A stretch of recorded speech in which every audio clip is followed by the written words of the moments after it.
ఓం నమో నారాయణాయ. వారాహి అమ్మకు నమస్కారం చేసుకుంటూ, అమ్మవారి దయ, ఆమె చల్లని చూపులు మనందరిపై ఉండాలి అని చెప్పి మనస్ఫూర్తిగా కోరుకుంటూ, ఈ రోజుటి వీడియో స్టార్ట్ చేస్తున్నాను ఫ్రెండ్స్.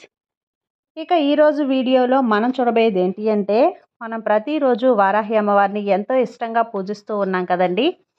అలాగే అమ్మవారికి ఇష్టమైనటువంటి రోజులలో మనం చేసే పరిహారాలు, పూజలు, స్విచ్ వర్డ్స్, ఏంజల్స్ నెంబర్స్ ఇలాంటివన్నీ కూడా చాలా చాలా మంచి గొప్ప ఫలితాన్ని మనకు తెచ్చిపెడుతూ ఉన్నాయి. ఈరోజు శ్రావణ మాసపు ఆఖరి మంగళవారం. ఈ మంగళవారం రోజున మనం ఇప్పుడు చెప్పుకోబోయే ఒక మంత్రాన్ని ఒకే ఒక్క యాలక అనేది మనం పట్టుకొని చెప్పుకున్నట్లయితే మనకు అప్పుల బాధల నుంచి మనం ఇంతవరకు ఎన్ని అప్పులతో బాధపడుతున్నామో అవి తీర్చలేక ఒక్కొక్క రూపాయి కూడబెట్టుకొని వాటిని తీర్చడానికి వాటికి వడ్డీలు కడుతూ వడ్డీలకే సరిపోతుందండి మేము సంపాదించే సంపాదనంతా అని బాధపడే వాళ్ళు ఎవరైనా సరే ఒకే ఒక్క యాలక మనం చేతిలో పట్టుకొని ఇప్పుడు చెప్పబోయే ఈ మంత్రాన్ని ఒక 11 సార్లు మనం చెప్పుకున్నట్లయితే తప్పకుండా మీ ధన రాబడి అనేది పెరుగుతుంది. మీ అప్పులన్నీ కూడా త్వరగా తీరిపోతాయి.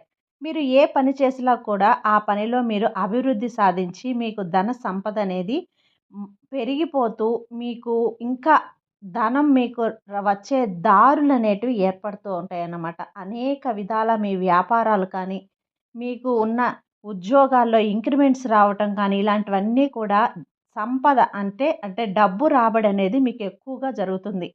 పలు దారుల్లోంచి అంటే అనేక దారుల్లోంచి మీకు డబ్బు రాబడనేది జరుగుతుంది. కాబట్టి తప్పకుండా ఈరోజు రాత్రి మంగళవారం రోజు రాత్రి మనకు హోరా టైం అనేది ఉంటుంది కదండీ! 8 గంటల నుంచి 9 గంటల మధ్యలో. ఆ హోరా టైంలోనైనా చెప్పుకోవచ్చు. కరెక్ట్‌గా మాకు ఆ టైం అనేది కుదరలేదండి అనుకున్న వాళ్ళు రాత్రి 12 గంటల వరకు కూడా ఈ మంగళవారం అనేది రాత్రి 12 గంటల దాకా ఉంటుంది కదా! శ్రావణ మాసపు ఆఖరి మంగళవారం. కాబట్టి రాత్రి 12 గంటల వరకు కూడా మీరు ఈ విధంగా చేసుకోవచ్చు. మేము ఇంట్లోనే లేము కదండీ! మేము పూజలు చేసి దేవుడి గదిలో కూర్చొని ఇలా చెప్పుకోవాలంటే అలా ఏం కాదండి. మీరు ఎక్కడున్నా సరే ఒక యాలక అనేది పట్టుకోండి.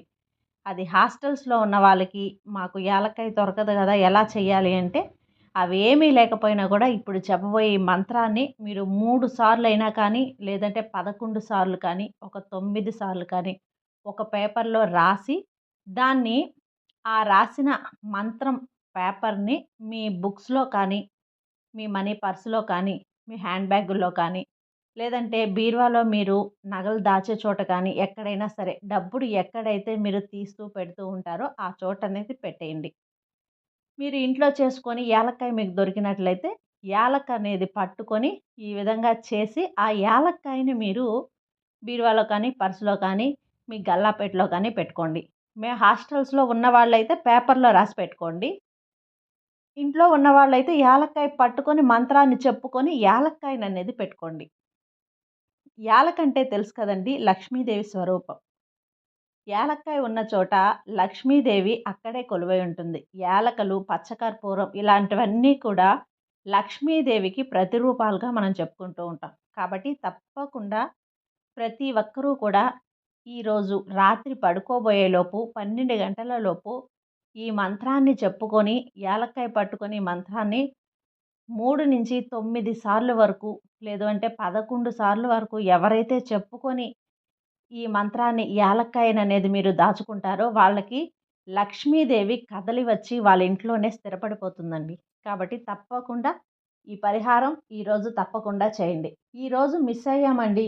మేము మళ్ళీ ఎప్పుడు చేసుకోవాలి? ఈరోజే తప్ప మరెప్పుడు చేసుకోకూడదా? ఈ టైం మిస్ అయిపోతే ఏం చేయాలి అని అనుకునేవాళ్ళు ఎవరు బాధపడనవసరం లేదండి. ఈరోజు మిస్ అయింది అంటే వచ్చే శుక్రవారం రోజు కానీ, మళ్ళీ మంగళవారం రోజు కానీ, పంచమి, పౌర్ణమి అమ్మవారికి ఇష్టమైనటువంటి రోజులలో లక్ష్మీదేవికి మనం ఎక్కువగా పూజ చేసుకునే రోజులలో ఇలా చేసుకోవచ్చు. కాబట్టి తప్పకుండా ప్రతి ఒక్కరూ కూడా చేసుకోండి. కానీ మనం రాత్రి చేసే పరిహారాలకే ఎక్కువ ఫలితం ఉంటుంది కాబట్టి రాత్రి హోరా టైంలో ప్రతి ఒక్కరూ చేసుకోండి. ఎంత పొద్దుపోతే ఎంత చీకట పడితే అమ్మవారికి అంత శక్తి పెరుగుతుంది కాబట్టి చీకట పడి బాగా రాత్రి అయ్యాక చేసుకోండి. రాత్రి 12 గంటల వరకు కూడా.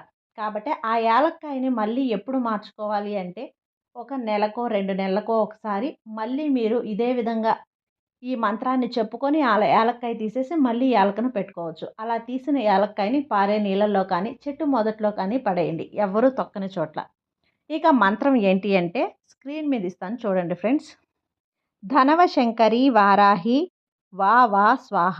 ధనవశంకరి వారాహి వా వా స్వాహ. ధనవశంకరి వారాహి వా వా స్వాహ.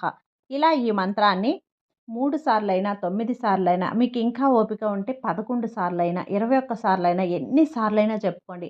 అమ్మవారిని మీరు ఎంత ఆర్తితో ఇష్టంగా పిలుస్తారో అంత త్వరగా మీ ఇంటికి అమ్మవారు కొలువై ఉంటారు.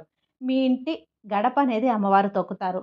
లక్షల డబ్బులతో మీకు అప్పు తీర్చేంత డబ్బుతో అమ్మవారు మీ ఇంట్లోకి ఆహ్వానించబడతారు. కాబట్టి తప్పకుండా ఈరోజు మంగళవారం రాత్రి హోరా టైంలో కానీ, లేదంటే మీరు నిద్రపోయే లోపల 12 గంటల లోపల కానీ ఈ విధంగా అమ్మవారిని పిలవండి. తప్పకుండా మీకు ఎంత అప్పున్నా కూడా తీర్చేసి మీ సమస్యలన్నింటి నుంచి మిమ్మల్ని గట్టెక్కిస్తారు.